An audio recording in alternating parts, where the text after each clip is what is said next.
Content warning for transphobia, racism, violence, bigotry, sexual assault. I don't know how to start this because, frankly speaking, the moral panic and culture of bigotry, hatred and violence directed at trans people in the current political climate is terrifying. Every fascist demagogue with a microphone and a stage is stripping us of our humanity or calling for our deaths. Helen Zille is contributing to this latest moral panic, and she takes her seat right next to her contemporaries, including the likes of J.K. Rowling, Donald Trump and his Republicans, the extreme alt-right movement, and other historical bigots who sought the eradication of trans people and people of colour, or any embattled minority right now. Trans people are experiencing extreme levels of violence, discrimination, torture and death, and this violence is being stoked by people like Zille. Zille has a long history of racism and queerphobia, and given her position on this, I genuinely think she seems to believe that being queer, whether lesbian, gay, bisexual, transgender, etc., is a choice. She's said as much. Want some social clout? Become gay. Oh sure, you'll get your teeth kicked in if you walk around in public, but wowzers, you'll have so much clout. What world does she live in? And given her latest gish-gash of nonsense, I wanted to spend time going through each of her points, explaining why she's not only wrong, but forwarding dangerous bigotry tantamount to stochastic terrorism. Because yes, this nonsense of hers is going to get transgender people into early graves. Right off the bat, calling any of this the trans debate, as she framed it, is straight up Nazi levels of dehumanization. Firstly, transgender people exist. You cannot quotation marks us out of existence no matter how hard you try. We've always been there, and as long as humanity exists, we will always be there because we are part of humanity. We are human beings. Ironically, transsexual, transgender, I'm not getting into the minutiae of differences between those terms right now, was a word used by cisgender people, non-transgender people, to describe trans people. Trans people just adopted and owned the term, and somehow cisgender people got upset by this. Cis people getting insulted by their own language is a pattern. Put a pin in that. I will come back to it. Secondly, referring to a demographic of people as a problem, a debate, a contagion, oops, how did that get there, is a long-held technique used by bigoted politicians to stoke hatred against embattled communities and manufacture consent to violence against said embattled communities. It frames human beings as objects of discussion and not fully realized people. It is the crux of dehumanization. It literally strips people of their humanity. Of course, it is essential for the bigot's argument because you have to dehumanize marginalized people. You have to keep pushing this narrative because otherwise everything else that is to follow will not make sense. You have to convince your audience that a marginalized group of people is less than in order for you to have something to hang the rest of your bigotry off of. I'm not talking about trans people, I'm talking about being trans, as if you can excise being transgender from a person without killing them. Please see so-called conversion therapy, which is really just anti-LGBTQIA torture. Regarding her first point, she admits that gender dysphoria exists, but argues that it only affects a small amount of people, and those people deserve treatment. Oh, okay, well done, hands clapping. And here I'm going to put my second pin, because to Zille, trans people are either a large group of monsters that are going to overtake all of society by tea time, a plague akin to COVID, or a small teeny group of people that we really should entirely ignore and maybe throw them scraps. I don't have more to say about this point apart from my second pin. We'll get back to that. Her second point regards sex as a biological category, and this is where her science falls right out of the basket. She says that sex is biologically based, and yes, sure, but this is a truism that doesn't actually say as much as she wants it to say.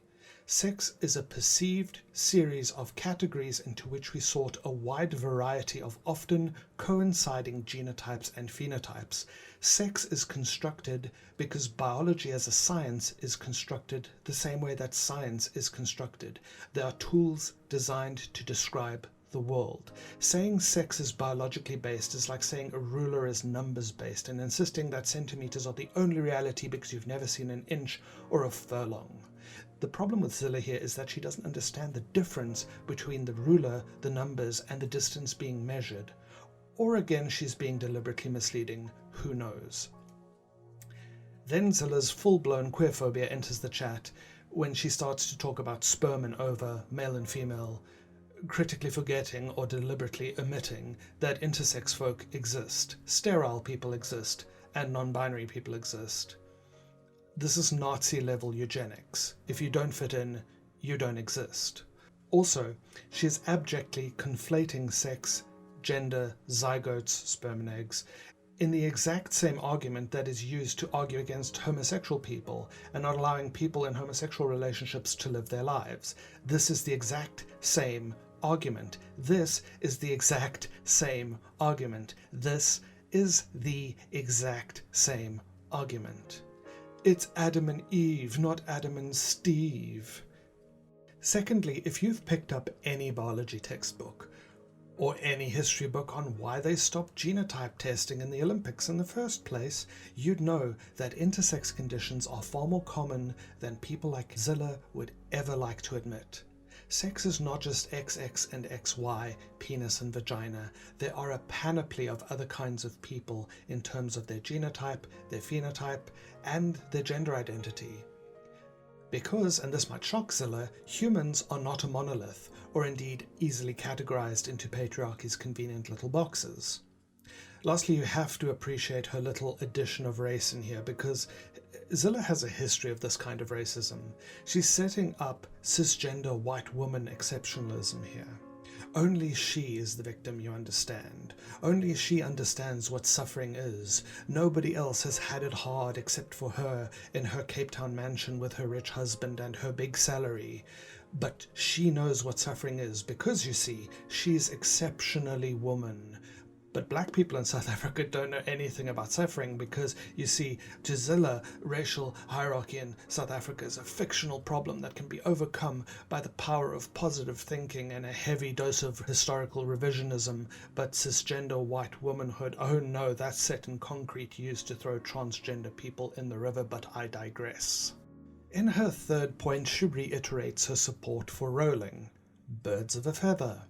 She says that trans rights cannot be enforced at the expense of women's rights. This is called divide and conquer. Ironically, Zille is throwing herself under the bus here because she's doing the patriarchy's work for them. It's not a joke when we say that trans rights protects cisgender women too, because cisgender women immediately face the harsh consequences of societal binarism. You want a society in which men police how women are allowed to exist? Secondly, human rights are not an exhaustible resource. The common parlance is, it's human rights, not pie.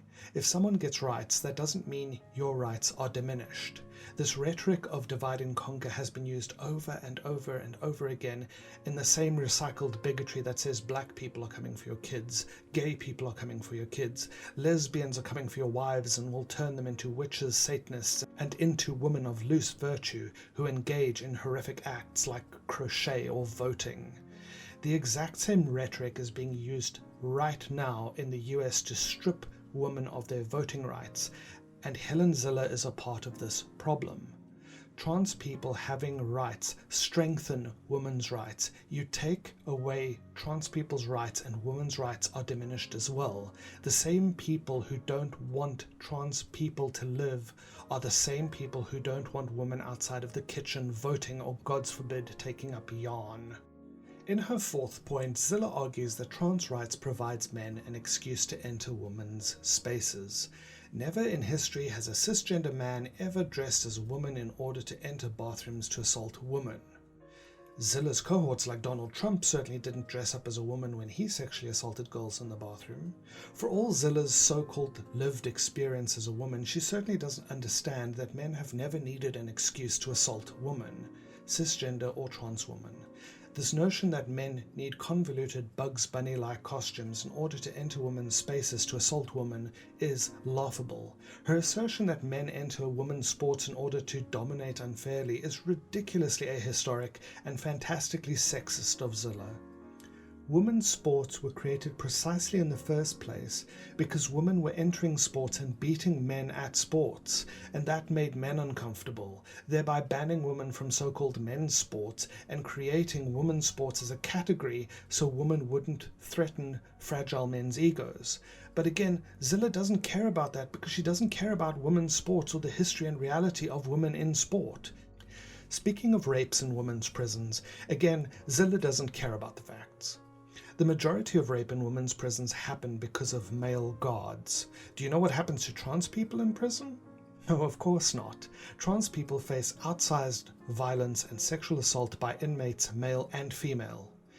Any trans on cis violence is so negligible by comparison as to make the allegations that trans people are somehow more dangerous than cis people at best laughable and at worst blood libel. Using the rape of women as an anti-trans cudgel is a double insult to trans people and women. A, because trans people do not pose a sizable risk to women compared to cisgender men and even other cisgender women. B, trans people experience far more sexual violence than cis women do. Trans feminine people experience even more than that. Black trans feminine people even more than that. The so-called fragility of white womanhood and the need to protect fragile little white women from the scary other, be it black people and other people of color in general, queer people, foreign people, feminist people, and now trans people, is a long and ongoing trope that Zille is all too proud to be a part of. Her fifth point is again deliberately misleading. Trans people have always been there. Being openly trans is dangerous for us. Yes, it is in fact very bold and brave to be openly transgender in today's society, especially with the hatred and stochastic terrorism that people like Zille push. Again, we get Zille's scare quotes around trans as if we're fictional ghosts, and also a lovely set of scare quotes around comes out, which is curiously queerphobic all around, because again, Zille seems to think that all lgbtqia plus people are choosing to be who we are. What she's referring to is what trans people refer to as the transgender tipping point. When trans people entered the popular consciousness, and many people view this moment, especially around Caitlyn Jenner, with mixed feelings at best. Yes, there was some increased acceptance. Yes, the more people learned about trans people, the more it humanized us, but at the same time it painted a really ugly target on us and has culminated in the latest moral panic against trans people, which is, as I've said before, beat for beat, recycling of the anti-gay moral panic. The same propaganda, the same dog whistles, the same hatred, the same violence. Of course, Zille's insistence that nobody can say what a woman was is followed by my immediate answer, which is who, not what. Women are people. People.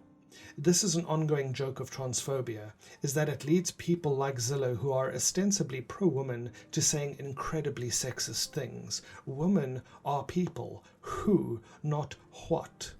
Also, I love that she complains about the word TERF. Again, see my first pin. Zille is either deliberately ignorant or dishonest about the origins of the word TERF. That was what transphobic UK feminists called themselves. It is not a derogatory term, it's a word that they used, and then they got upset when people started to refer to them as such. If I don't say that TERF stands for Trans Exclusionary Radical Feminist here, I doubt the majority of people would know what that was. Zille is being ignorant or misleading, or quite most likely both. In her sixth point, we've returned back to won't somebody think of the kids, where being transgender is being framed as an identity crisis and a social contagion. Again, Nazi-level shit. Trans people are human beings. Who, not what. Being trans is not an identity crisis. Being forced to pretend that we're not transgender is what causes identity crises. This is particularly insidious considering the extreme levels of suicidality in children caused by anti-trans rhetoric that Zille pushes. This is blood libel. This is stochastic terrorism. Trans people are not a social contagion. Being trans is not a social contagion. This is hate speech. Coming from an incredibly queerphobic Pietermaritzburg, where I was alone as a transgender child, I promise you, there was nothing that caused me to be trans. The idea that queerness is something that you can impart onto somebody is perhaps the most dehumanizing, transphobic, bigoted Nazi nonsense in all of this. Nobody chooses this. This isn't a lifestyle. If you can choose, and Zille does think that being a woman is so dangerous, why doesn't she just become a man? It's that easy, right? In her 7th point, she is again comparing trans people to sickness, because if queer people, trans people specifically, are a disease, then surely... ? When Zille compared trans people to a contagion in her original tweet, she said that we were as dangerous as COVID. To which a trans friend of mine said, "What? The maths just doesn't add up. One trans person would have to kill countless people to compete with COVID. How much time does she think we have in a day?" Zille throws in virtue signaling as a dog whistle here because Zille doesn't want us to forget the kind of right-wing reactionary fascists she associates with. In her 8th point, she again invokes queer children, where she states that somehow identifying as trans immediately gives you recognition, a badge of courage, acceptance, and a supportive peer group. What world does she live in? In what world does coming out as trans mean any of this automatically? Maybe in a few of the fantastically rich schools around her where transphobia might be seen as unposh. Maybe in her rich little mansion in Cape Town with her rich little husband, where wealth and whiteness protect, but in the real world, no. Coming out as trans is still a massive risk that can lose us careers, family, housing, and even our lives. Like, I'm sorry, but not all of us shop at Woolworths every day. The bigotry and patriarchy and queerphobia of apartheid still lingers everywhere we go, and even I'm afraid to go out in public as a visibly trans person. Many trans people are stealth and hide who they are out of fear of violence, or many of us detransition in public so that we aren't targets. Violence is a reality for trans people. Public catcalling, physical attacks, calls for us to kill ourselves, and then of course when we are dead, there is the immediate untransing, dead-naming, misgendering of us post-mortem because we aren't around to defend ourselves anymore. Yeah, nobody lives in this fairy tale world of Helen Zille. In her 9th point, she refers to Abigail Shrier, a darling of the neo-Nazi movement, and her book in which she lied to participants and about participants to write a fantastically anti-trans screed, promoting being trans as some grave damage done to poor little children. A. The vast majority of trans kids transition socially.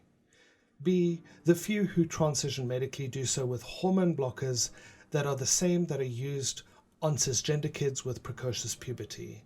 C. A rare few receive hormone replacement therapy before they are adults, and even in that case it is uncommonly rare, difficult to achieve, and impossible if you're not white and rich. The idea that children are just walking out of school and up to vending machines called HRTRS is ludicrous. Actual medical transition for many trans people is an impossible dream. Also, the fact that Zille keeps pushing the irreversibly thing is funny, because then why would cisgender kids receive the same treatment for precocious puberty? Also, speaking of Shreyer's logic, see my 2nd pin. Are trans people a large group or a minority? Because it's always funny that we're a large group when it comes to influence, but a minority when it comes to needs. We're Schrodinger's minority. When it's convenient to the bigot, we're both an insufferable mass of faceless monsters, or alternatively a minuscule group of 6 people who aren't really people, so why even bother helping them with, I don't know, human rights and shit? In her 10th point, she pushes the idea that access to HRT is somehow easy. That's hormone replacement therapy. It isn't.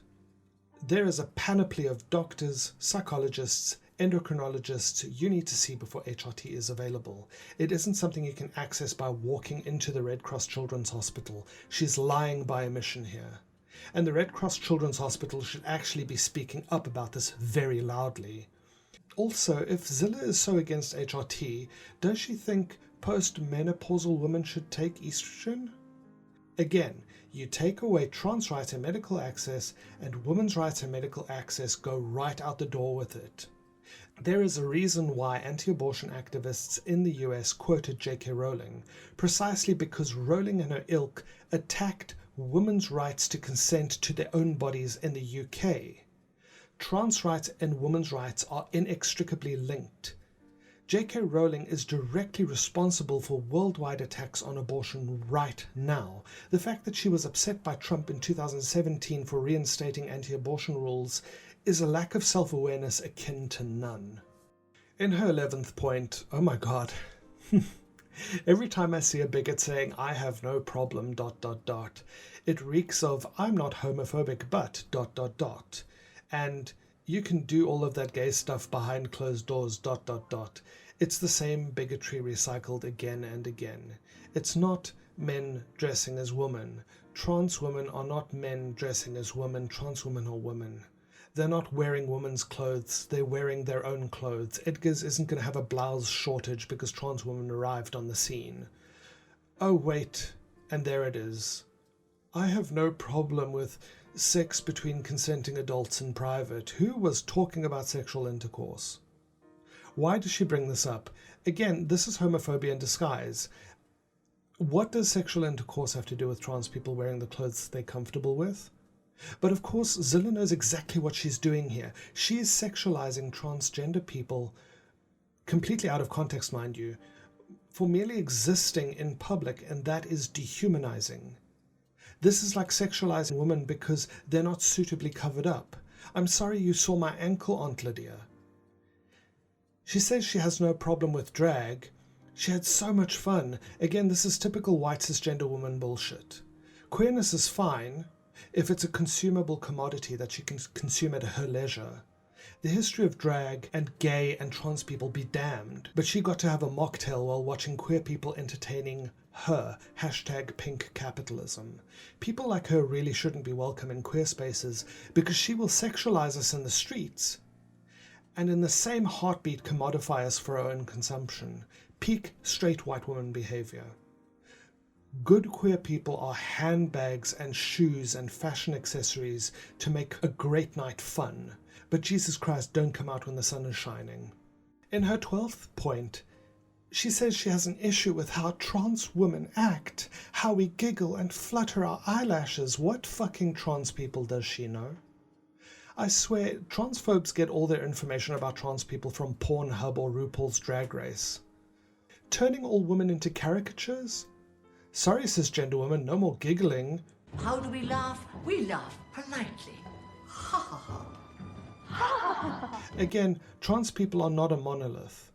And it's also a game that trans people know all too well. As a trans feminine non-binary person, it's a lovely catch-22. If I don't act feminine enough, I was never trans in the first place. And if I act too feminine, then I'm a caricature. Again, it's dehumanizing because it's a game designed for us to lose.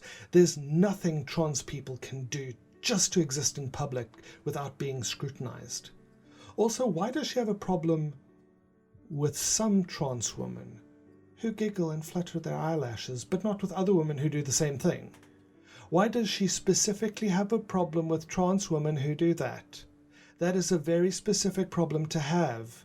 If I say I have a problem with some autistic women who crochet with their left hand, you're going to look at me very strangely. This is exactly what Helen Zille is doing here. Then Zille says, I generally just ignore it. Do you? Gods, I wish. 13. Zille's obsession with Dylan Mulvaney borders on the perverted. Why does Zille keep talking about Mulvaney's age and body? Firstly, Mulvaney is a 28-year-old woman. Referring to her as an adolescent, again, is weird. Secondly, why would Zille refer to the shape of an adolescent's chest shape?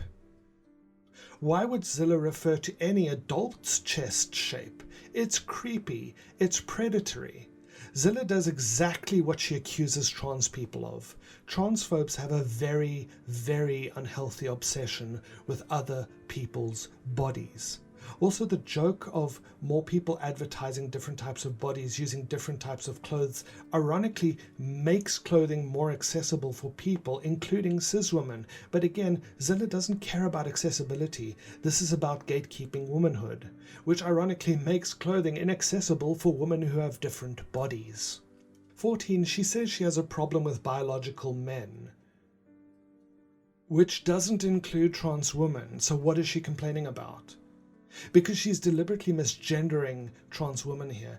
She's undermining trans rights with a false premise. Firstly, trans people, trans women in particular, are not responsible for what cisgender men do. There is no connect. Again, if trans people merely existing erodes your rights, maybe there's something wrong with you. 15. I love how quickly we've gone back to segregated bathrooms yet again, as if South Africa hasn't gone down this road before. White and black bathrooms replaced by cisgender and transgender bathrooms. The same policy that functionally disallowed black people from operating in public, at least with proximity to white people, is now being used on trans people to prevent us from operating in public.